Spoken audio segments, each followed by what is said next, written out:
So welcome to all of you to Winter School.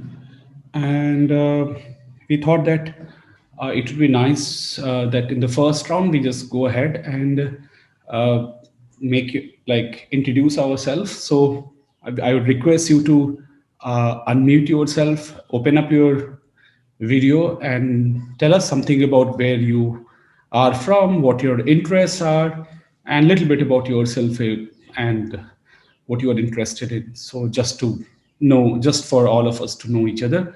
So my name is Saket, and I am currently professor at Institute of Mathematical Sciences, and I'm one of the people who will be speaking in this course. So what I would like to do in next, I don't know how much time. I have 24 slides, but they're quite. So let me give you a small introduction to the course. Okay. So what are the goals of the course? So the goals of the course are following, give a flavor of theoretical results and techniques from the hundreds of papers on the design and analysis of stream algorithms. Okay. So that is one of the goal of the course. And basically, when we abstract away the application specific details, what are the basic algorithmic ideas and challenges in stream processing? What is and what is impossible? Okay. So this is what the course will be all about. Disclaimer, talk will be theoretical, mathematical, but shouldn't require much in the way of prerequisite. Okay. And here are some requests. First, if you get bored, ask questions. If you get lost, ask questions.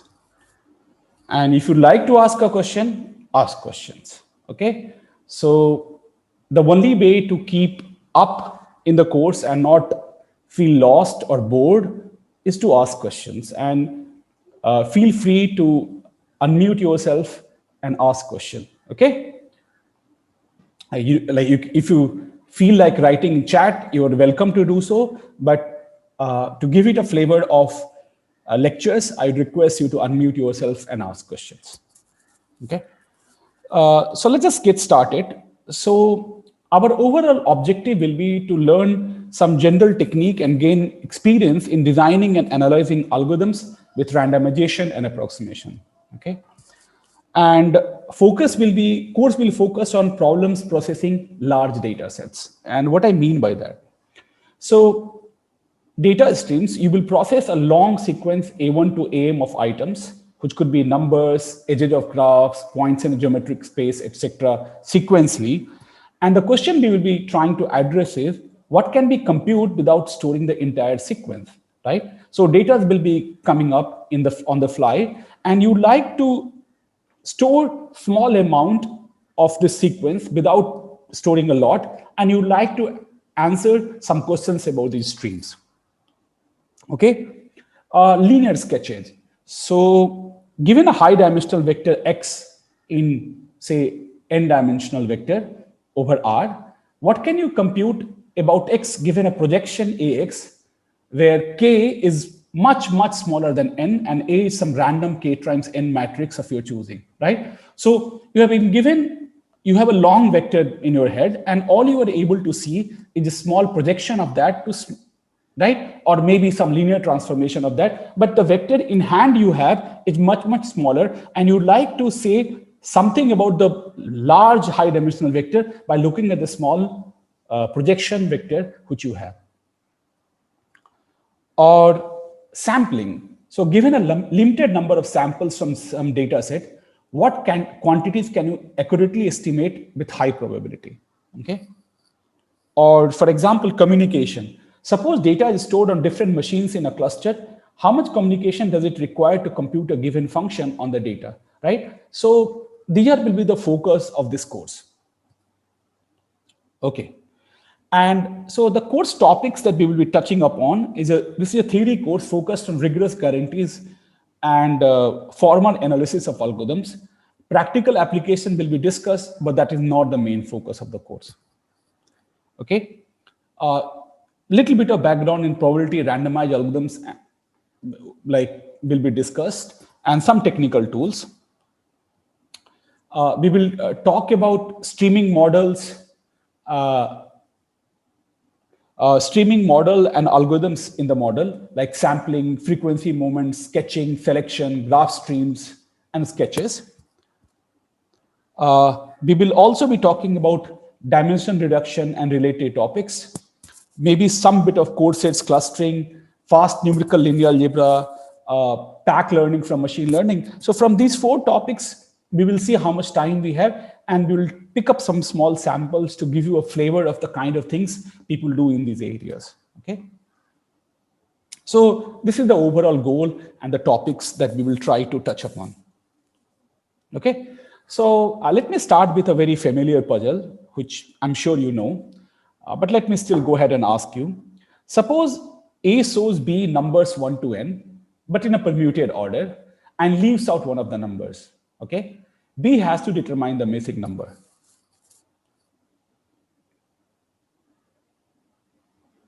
Question is obvious. How will you go about doing it?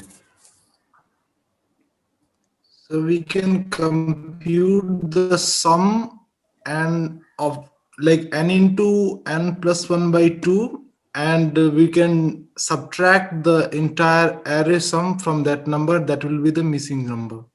Okay, that's a very good answer. So, so this will take how much? Order log n bits, right? So as he explained, B maintains the running sum S of numbers seen, and the missing number is n into n plus 1 divided by 2 minus S. And this is nothing but, okay.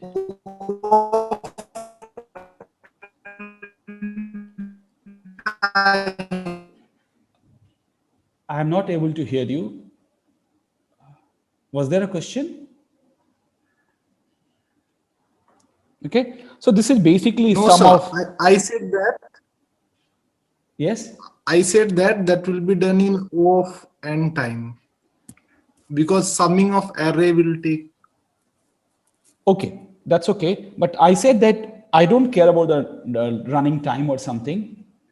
I only care about space. Okay. So what I'm going to store. So what I'm going to store.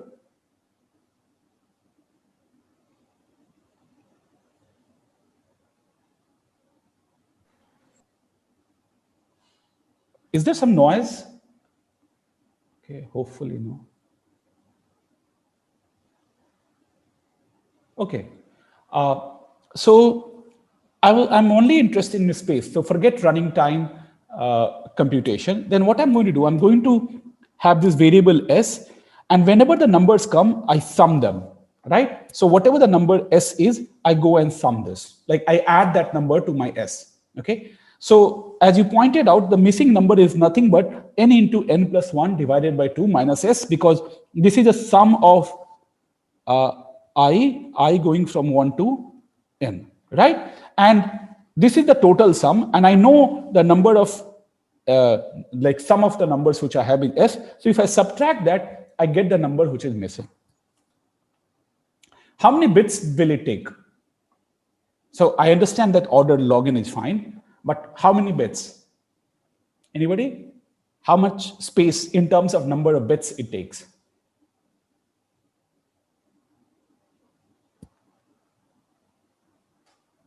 So how much, what can be the value of S?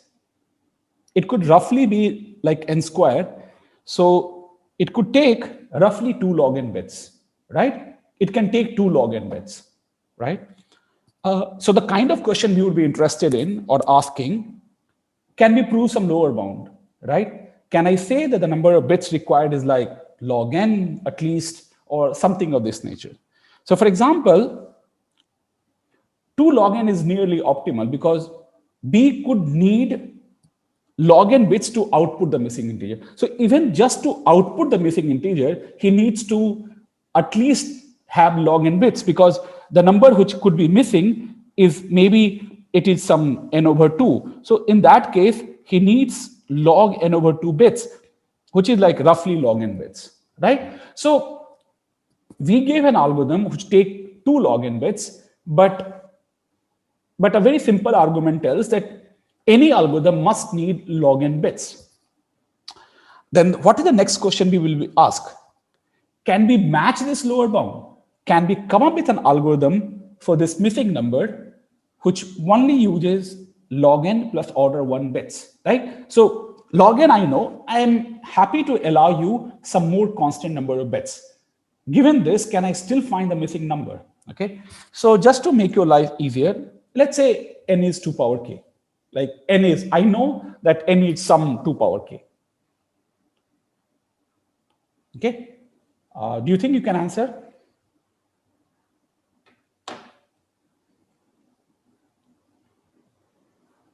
Okay. So I'm going to follow a protocol. I will, if you have understood up until now the question and everything, please put +1. And if you did not understand, put -1 in the chat.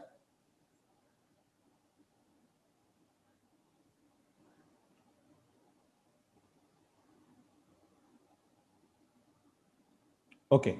So you did not understand. So some of you did not understand the question. Okay. So A is going to show B some numbers from 1 to n. Okay. But in some permuted order, but he doesn't give B one of the numbers. And the job of B is to find the missing number. Okay. But B is only allowed to keep, has a space which is like log n plus order 1 bits, right? Furthermore, B knows that the range of n is equal to 2 power k. So what he knows that, okay, B has showed him some numbers, right? All the numbers from 1 to 2 power k, n equal to, except maybe something is missing, okay? And B needs to find x. Okay. I hope the question is clear now. Okay. But B, look, one trivial way would have been that B just remembers all the numbers, right? But then, or what B could have done, B could have kept an array, right, of 1 to n. And if A shows I, what does the B will do? It goes to AI and makes it +1, right? So what does it mean? At the end, now B can go and find out which number is missing. It goes to A and looks at which index is 0, right? And if some index is 0, right, it will output, okay, this is the number which is missing. So this is the way he can answer. But look, how much space does B takes here? Well, he is going to take n bits, right? Because for each index, it is going to store either 1 or 0 based on whether that is present or not. So this is an n bit answer.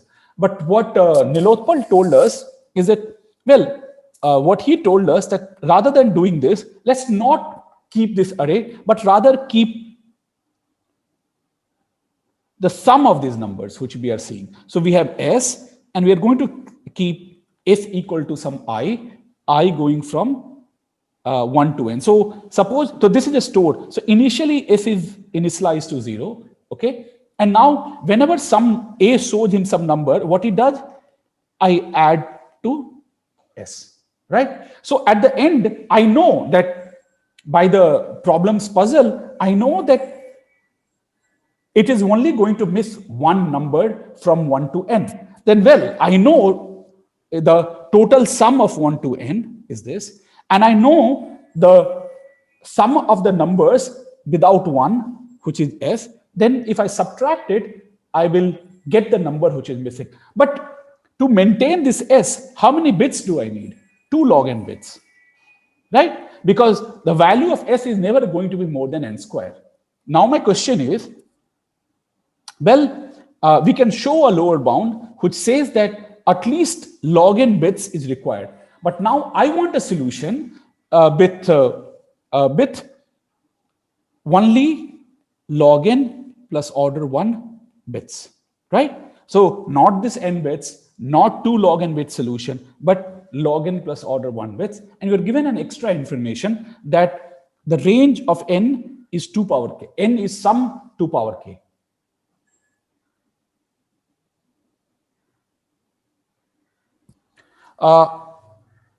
What is the value of S it could be? So look, number of bits required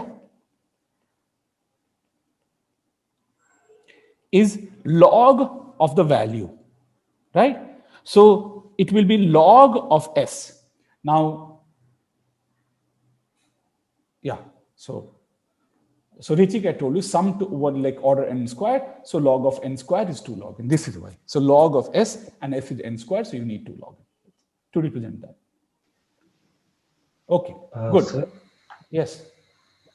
so we can keep taking the XOR of consecutive numbers. Okay. So if n is equal to 2 to the power k, in the end it should be 0, 0 in the XOR operation. And if a number is missing, then that number will present itself after we do 2 to the power k as the end result of n XOR operations. Correct. Okay. So what he's telling us in the like, this is what you understand. I don't know much about XOR, but what he said is exactly what this is. For each I, I'm going to store the parity sum of ith bits of all numbers, which is exactly like XOR, right? So what I mean, I'm going to have a counter, log n counter, right?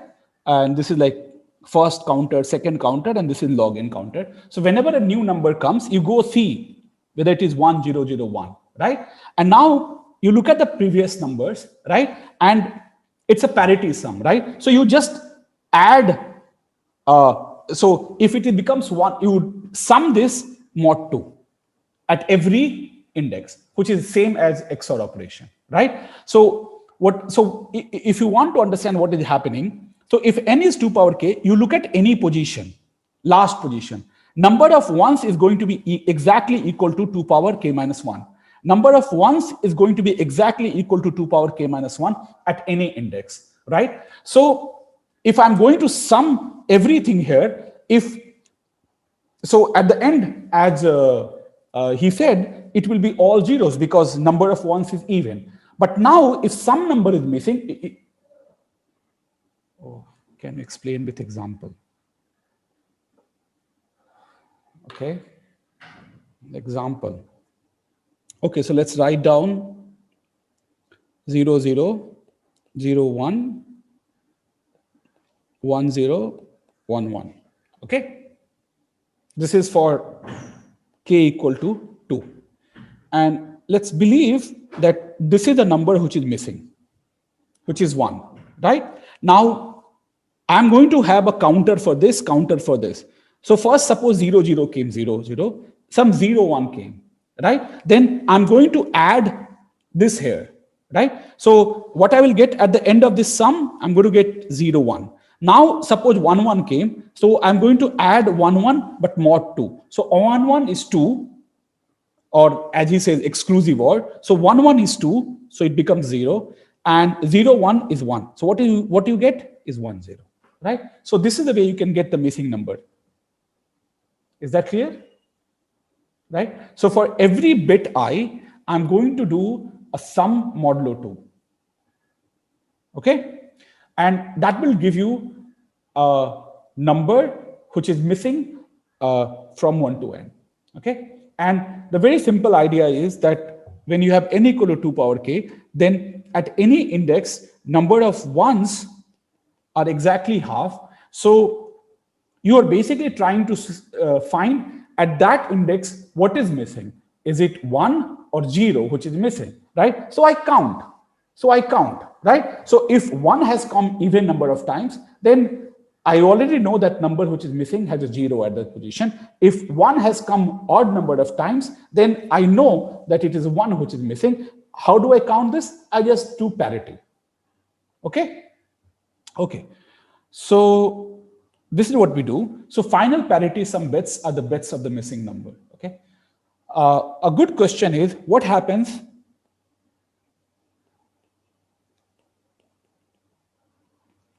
if n is not equal to 2 power k? Okay, I leave that for you to think.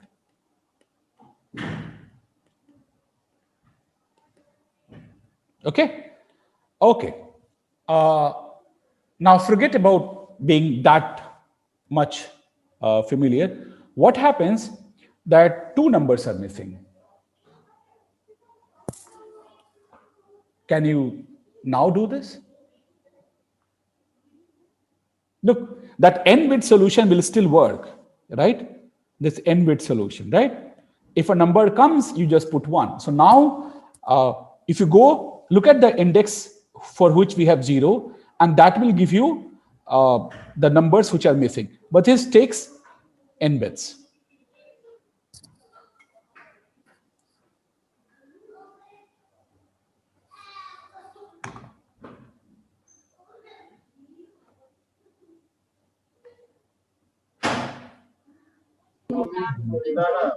Can we keep dividing into two parts and check for one missing thing in each part or something like that? Look, A has showed you a number and he takes away. So whatever you have to do is like do information now. So this is the whole point, right? I am A. I show you, okay, from this bag, I take out, I say, here is a number. Okay. Now you have to do something. Then I never show you that number. Then I again take out another number. I show you this number. So you only have this much amount of information to process and keep record of something. And I'm asking you, what can you keep record and how much space that recording will take so that you can answer the following question, that at the end, you should be able to tell me that, hey, these are the two numbers which are missing from my list. What about product and sum? What do you want to do? Maintain the product and sum. So you have x plus y equals some sum and xy equals some product. Very good. So you want to have a sum which stores xi as number comes. Am I right? Yeah, the other one is pi xi. Okay. Product of all. Okay, very nice. Okay. So at the end, I suppose there are two numbers missing, say alpha and beta are the two numbers missing. Then I know that alpha plus beta equal to S. No. So how can Alpha plus beta equals to the running the total sum minus running sum. Yeah. So say let's call it xi square, right? No. What I'm doing? Okay. Minus S, right? This is my alpha plus beta, and alpha beta is going to be product of I going from 1 to n minus p. No, it should be divided by p, right? Yes. Okay, so yeah, I can get this. And from here, I think we should be able to find this alpha beta. Am I right? Yeah. But how much bits p will take? N factorial, so log of n factorial. Yes. So it could take order n log n bits. Worse solution than this.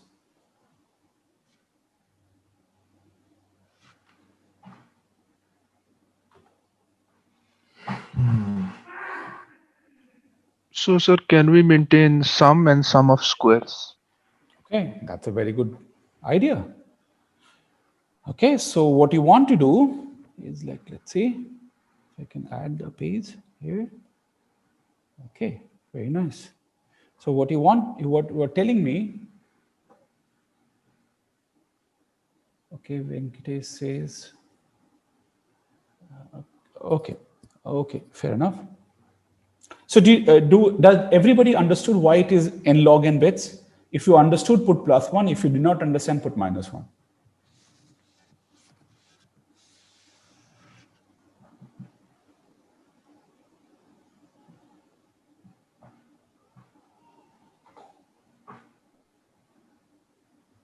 Okay, so there was one -1. So according to his solution, he wants to store product. Okay, now let's look at product. So suppose the number which is missing is n. Then this is product of 1. Let's see, this is the product of p is basically 1 into 2 into ... Okay, so let's see.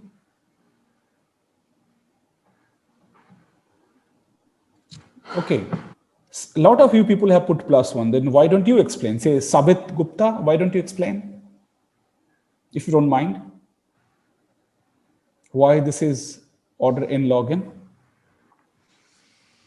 Right. So, sir, what we can do is that we can, like, since we're just trying to show that it is, what we can show is that we can show that this is roughly n by 2 numbers that are multiplied n by 2 times. At least, it is at least n by 2 numbers Okay. multiplied n by 2 times. Okay. At least n by 2 numbers. N by 2 to the power, n by 2 to the power n by 2. Because Okay. you can just consider the second half of the factorial. Sure. Right. And this will just simplify to n by 2 log. So if I take log of this to the power n by 2, it will be like roughly n by 2 log n over 2, which is roughly order n log n. Is that the point? Okay. Yeah, that's what I'm trying to say. Okay. Okay, good. So at least that, hopefully that answers most of you people's question. But there was another suggestion by some of you is that, hey, don't keep. So you keep sum, and then which is basically running sum, and someone suggested, hey, keep running a square, right? So then I know what the total sum is. I know, say,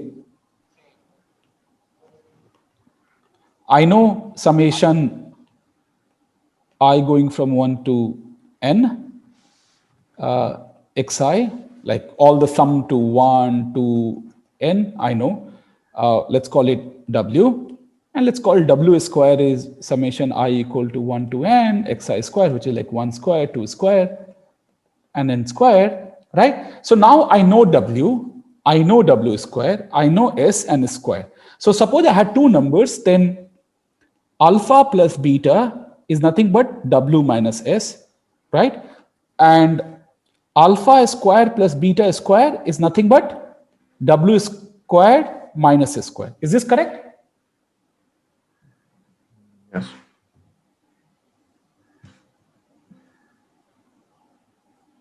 Okay, so you are right. This shouldn't be, say, I. Okay, correct. Right? But this will lead to a quadratic equation, right? And the reason why we need to, because if you solve this, it will give you two values, right? It will give you, what is that called? So we have two variables, right? So if you have two variables, you need at least two equations to find these things, okay? So you need a bit of hard work here, but given that you have two equations, you will be able to find the values of alpha beta given these two equations. Okay. So, but how much space will this take? How much space will this take? How much space w square can take? 3 log n. Yeah. So whatever it is, the value of w square is going to be some roughly order n cube, right? Because, yeah, so this is going to be something like order log n, right? Some 3 log n or something if you forget about the constants.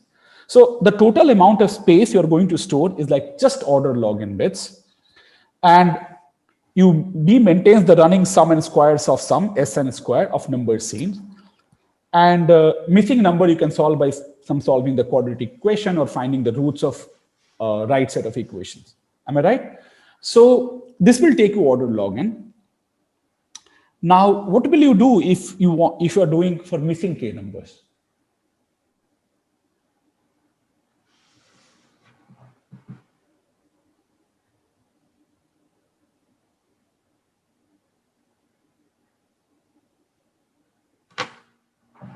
Okay, so what you could do is that you could generalize that old algorithm, and rather than storing just s,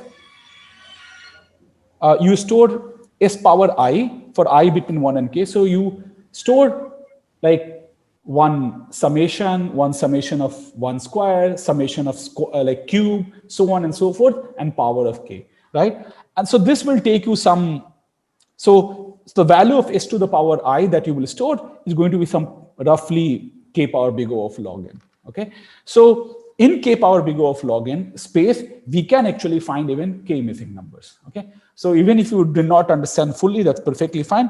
But I just wanted to give you a flavor of the kind of questions and kind of things people can understand, right? So why is this related to our course? In some sense, if you notice, these numbers are coming in a stream, you can think of them, and you have just small amount of space to store these numbers. And based on that, you want to give certain information about the problem. Okay. Okay, so let's go ahead. Okay, so let me ask you another problem. Suppose a bag is initially empty, and at each step, a numbered ball is either added or removed. Multiple balls can have same number. And at the end, I want to determine if all the balls in bag have same number.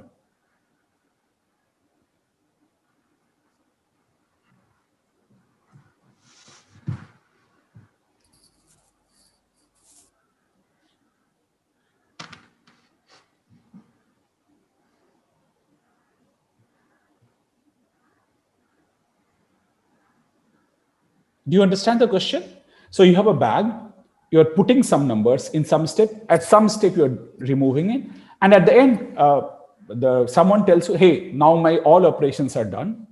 Okay, and I would like to know whether the bag contains all the balls with the same number. So the same strategy, the XOR strategy, What will strategy? work because of the XOR, the parity sum bit strategy. Okay. Because if that is not 0, then you find the number.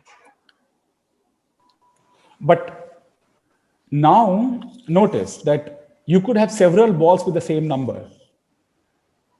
Will that not change the parity? I'm not. That will, yeah. Yeah, right? Yeah. And I'm not interested in knowing the number of the ball. All I'm interested in is knowing, are the balls have the same number or they have different number? So can we maintain a counter array for each number? Sir, how about taking the sum Yeah, the and array count of the strategy. numbers and then dividing it? Come again? Can we have the array strategy also, in which we were marking 1 if we found a number? Yes, sir. So if they can have multiple, wherever we find a ball with the same number, we can add 1 to the count. Okay. So if all others are 0, we can say that all the balls have the same number in the bag. Okay, correct. Isn't that just keeping track of everything? Yes. Yeah, and that could take you as much as some n log n bits, right? Because look, you have an array, right? And you are not only keeping track of whether a number exists, you are also keeping track of what is the value of, like, how many such objects exist. So if there are n numbers, so if there are n numbers, maybe you will need to store some log n bits here. So this can take you as much as n log n bits. Okay. Yeah, right. Yes. So, but it's the correct answer. I'm not saying, it's just that it is too expensive.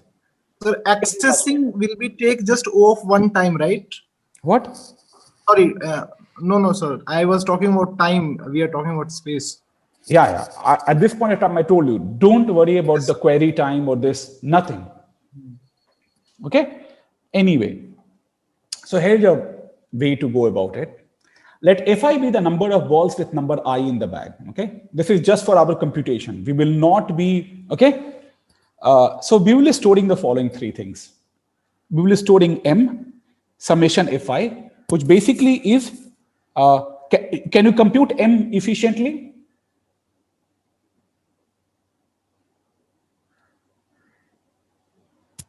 So basically, this is That's the total number of balls. Exactly, right?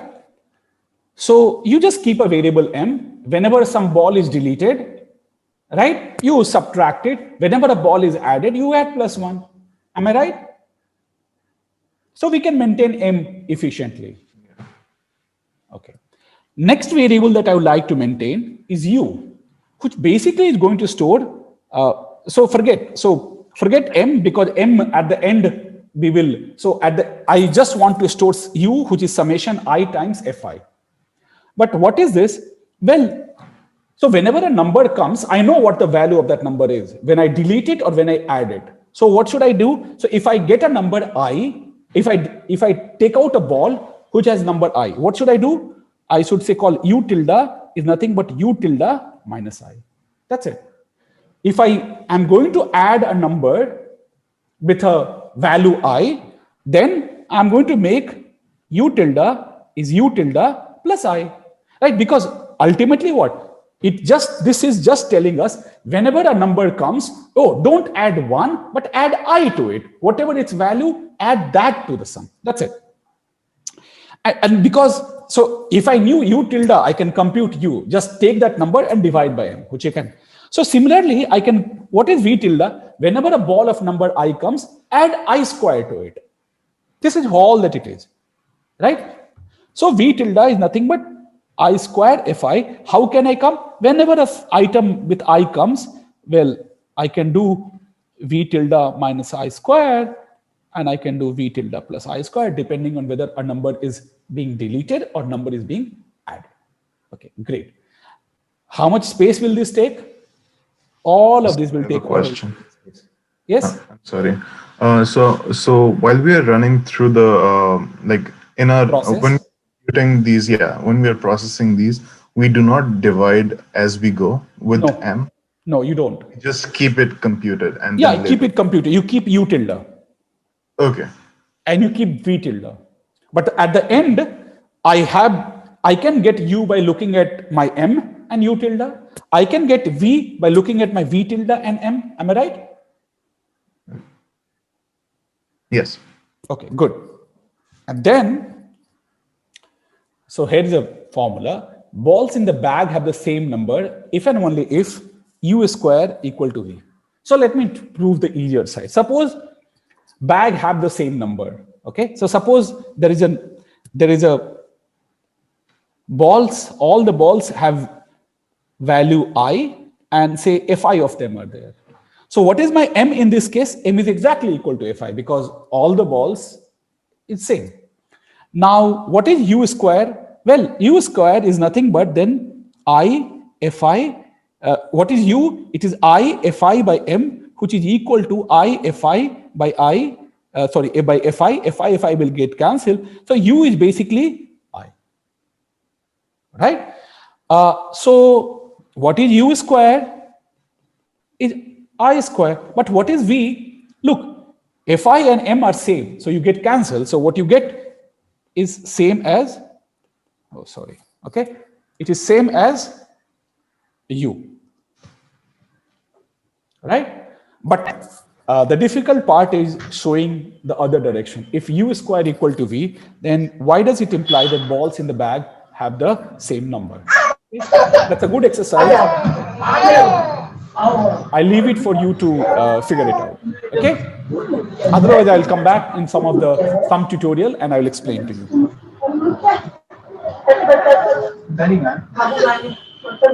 Okay. So this is the way in just ordered log n space we can find out whether. Yeah, there is some noise. I agree.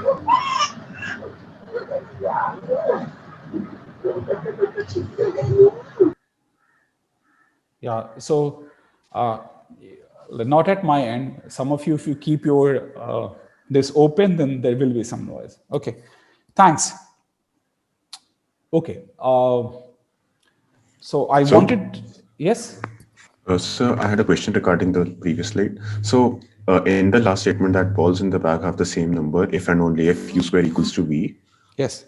Are we essentially just saying that the balls have the same number if the deviation is 0? What do you mean by that?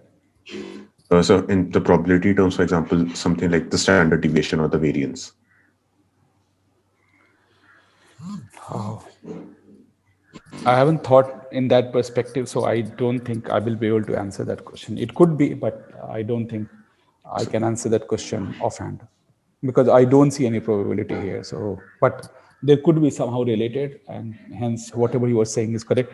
What I did, I just did some normal computation, and it works out perfectly fine. Sir? But there could be relation. I just don't know. Maybe if someone else knows, he or she may unmute themselves and explain to you. It could be. I just don't know. Sir, I have a question. Yes, please go ahead. So you showed with an example how this works, but could you give an intuition about why this method really works? I'm kind of not sure. Look, I didn't what do you mean by example? I mean, you showed by an example that this works. And I understand how this works. No, but I gave you the proof that this side works. I did not use example. Yeah, I'm sorry, my bad. Okay, I'm just thinking, how did anyone, whoever came up with this, had the general idea that this would work? That's a good point. And hopefully by end of the course, some of these tools and techniques will be clear to you. Okay? Okay. Can I say something? Okay. So basically, I think what he was saying that the variance of a random variable is expectation of x square minus expectation square. Yes. So basically, if the variance is 0, then you have this expectation of x square is equal to expectation of x. Okay. So u square is equal to v. Good. Basically, yeah. Yeah. So what probability experiment will be set up here?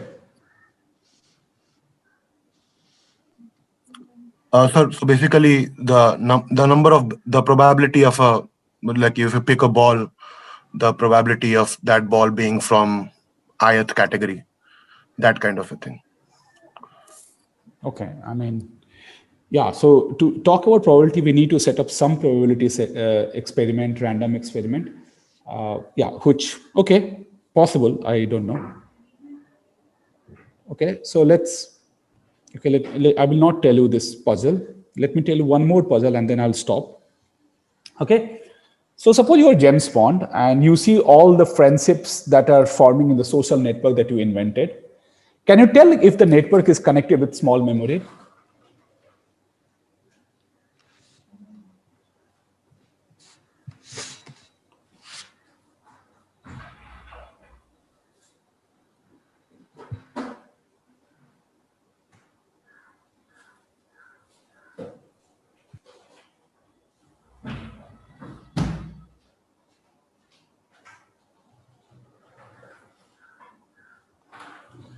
You get the question? So, I mean, does it remind you of some problem that you would have probably seen? How about minimum spanning tree? If we create a graph of all the friends in the network, or I don't know, just a random answer thought process. Okay, so what are the nodes in your network? The friends that are trying to connect in the network. And what is an edge? So if they are connected, if they are connected in the social network, so we connect them with an edge. Okay. Okay. Good. And what are you? So when can you say this network is connected? So I compute, if I compute a minimum spanning tree. What is minimum spanning tree? Can you explain to me? A minimum spanning tree basically for a graph given to us. If I construct a graph, so minimum spanning tree is, so basically I'll talk about a spanning tree, not the minimum spanning tree. So spanning tree is the one tree that we can construct out of a graph. Okay. With the minimum possible edges, and so we try to connect all the nodes with the minimum possible edges. So we call it minimum spanning tree because for every edge we have a cost connected. We have a cost associated with every edge. So here there's a cost is how much? So suppose I take unit cost, if you say all the edges have the same cost. Okay. So then I think this. So do you know how, so if I give you graph G and I want to check whether this graph is connected or not, this is the method you apply? So for connectivity, yes, you can apply, or you can compute another method.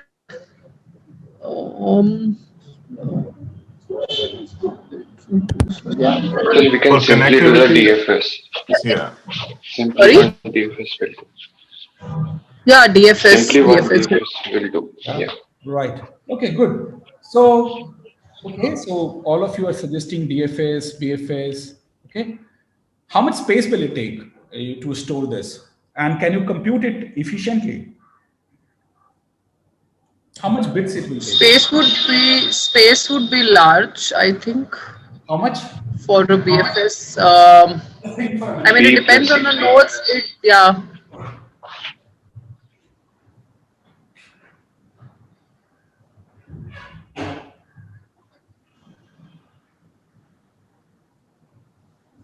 Order of E at least.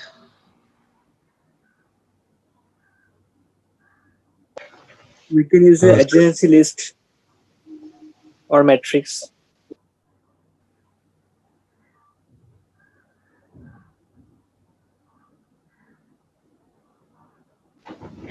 Sir, when you say small memory, Yeah, what do you mean by that, sir? do you mean that at one time we are given small information about what are the neighbors of a given vertex are? What's the current information that we have, or are we given the whole graph in one go?